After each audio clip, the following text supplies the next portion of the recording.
On the 5th of June 1967, the Middle East erupted into full-scale war once again.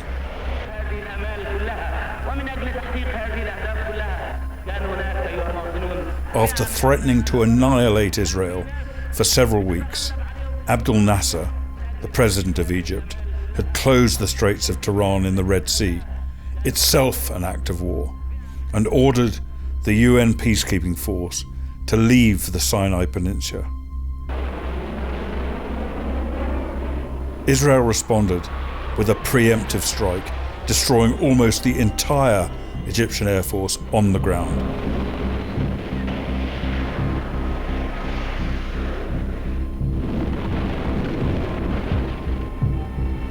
Israel was now at war with both Egypt in the Sinai Desert and with Syria, which was bombarding the Galilee with shell fire from the Golan Heights. The Israeli Prime Minister, Levi Eshkol, sent a message to King Hussein of Jordan asking him to stay out of the war. The Jordanians responded by bombarding Jerusalem from the surrounding areas, including from just over there behind me. Israel was now in a defensive war with Jordan as well.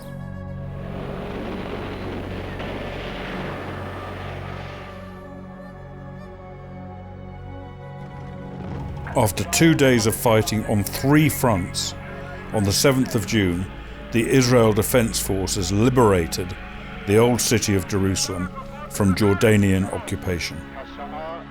This is Kol Yisrael, the voice of Israel, broadcasting from Jerusalem. Wednesday, June the 7th, 1967, 4:30 p.m. The military spokesman announces, this morning the Israel Defense Forces penetrated the old city of Jerusalem. After taking the Temple Mount, the IDF troops descended to the Western Wall, the massive retaining wall dating back to the Temple era. On the orders of the Minister of Defense, Moshe Dayan, the Islamic holy sites, including the Al-Aqsa Mosque and the Dome of the Rock, were to be protected and preserved intact at all costs. Among those in the first IDF unit to arrive on the Temple Mount that day was the late Gershon Salomon. And the Israeli forces entered through the Lion Gates and then through the tribes gates of the Temple Mount. We ran like, I would say, crazy people, if I can say it, to a place that we never saw in our life. And we stood before God in the location of the first and the second temple in a great moment. And we could do just one thing, to cry, to weep, like small kids. Short time before this, these soldiers were like lions, made the battle for the liberation of Jerusalem. After a long time that this holy place of Israel and God were in a long prison. And here we are, and we wept, and we cried, and we felt the presence of God, and we felt like a great historical circle, a prophetic circle, was closed in this moment. And so the Jewish people were now back in their historic capital city, the walled old city of Jerusalem, from which they had been ethnically cleansed 19 years earlier. And the Western Wall behind me, which is the holiest site in Judaism, where they're able to pray without interference. The liberation of the old city of Jerusalem is a milestone which, controversially, is celebrated by Jewish people to this day. Israel didn't initiate the Six-Day War in 1967.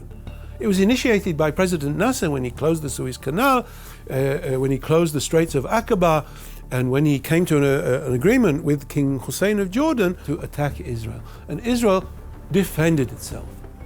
Now, this was an aggressive war. And international law acknowledges the fact that if you're faced with a war of aggression, you're entitled not only to defend yourself, but the outcome of the war has an element of legalization and justification. And during the course of defending itself against an aggressive war, again, it found itself entering the territories of Judea and Samaria, the West Bank, and entering the Gaza Strip. There's absolutely no doubt whatsoever that the State of Israel existed as a matter of law and fact on the 14th of May 1948. The mandate's statement that Palestine is the historic home of the Jewish people applies to the entire territory of the mandate, including Jerusalem and the West Bank. In 1948, Israel, in declaring its independence, established itself as a legitimate state based upon Article 80. I have little doubt about that. The invasion by the other Arab states is clearly an act of aggression, which is contrary to the UN Charter. Well, the bottom line is that Jordan had no rights to the territory that it seized illegally in a war of aggression.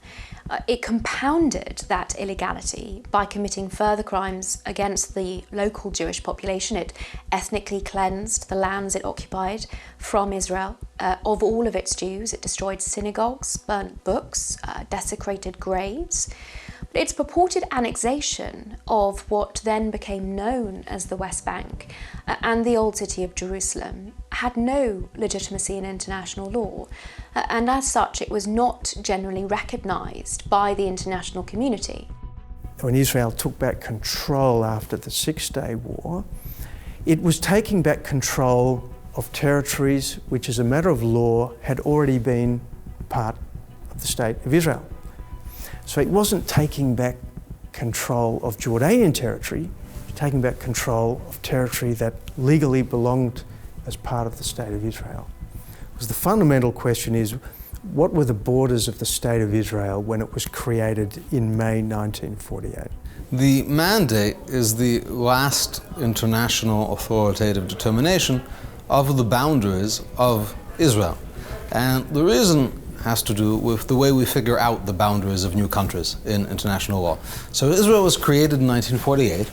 Most people agree to that. Israel came into existence in 1948. And the question is, what were its boundaries? At the moment of its birth, what were its dimensions? And international law has a widely used, or universally used, doctrine in international law determines the borders of new countries. This is a doctrine which is used in every single situation a new country is created, whether it be through the collapse of Spanish Empire in Latin America, to the dissolution of the Soviet Union, the breakup of Ethiopia and Eritrea. So the rule of international law, which has a fancy name, Uti Potestatis Juris, basically says when a new country comes into being, its borders are the borders of the last top-level administrative unit in that area. So what's that mean? Now, when Israel was created in 1948, the immediately prior administrative unit was the Mandate of Palestine. That's what Israel was created out of. And so Israel was the only state created out of what was left of the Mandate in 1948. And that means that it, according to this doctrine of Uti Potestatis Juris, inherited those boundaries. The boundaries of the Mandate became the boundaries of Israel. The analysis of international law on the status of the territory and the clear application of Uti Potestatis Juris as the default rule of customary international law applies to any state. But in the case of Israel, you do also, of course, have the important historical, political and legal context of the recognition at San Remo and in the Mandate of the right of the Jewish people to reconstitute their national home in what was known as the Land of Israel for 3,000 years, the capital of which was Jerusalem. Now that framework was preserved by Article 80 of the UN Charter. The Six-Day War of 1967 left Israel in control of 3 times as much territory as she had before the war, including all of the territory that the San Remo resolution intended for the Jewish homeland that lay west of the Jordan River, plus more.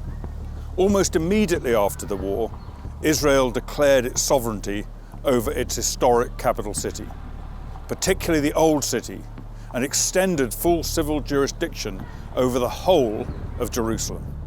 Part of the confusion has come about because In 1967, when Israel took back control, the question was asked, is this occupied territory or not?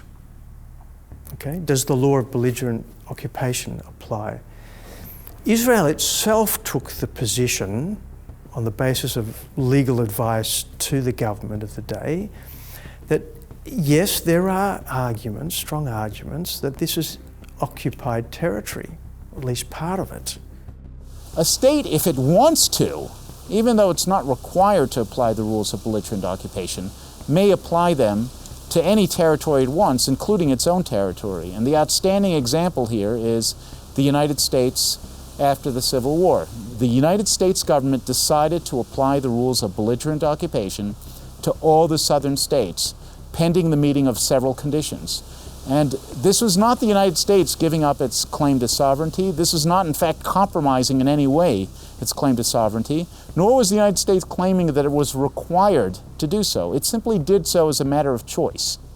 Israel immediately took steps, with the Knesset passing the Law and Administration Ordinance Amendment number 11, to extend its law, administration and jurisdiction over the whole of Jerusalem, using the terminology areas formerly part of mandatory Palestine.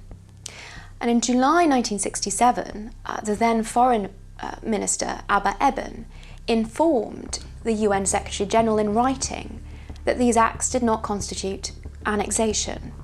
And that is significant because the term annexation is fundamentally misconceived with respect to Israel's actions in any part of what was formerly Mandate territory. No state can annex what is already their own sovereign territory.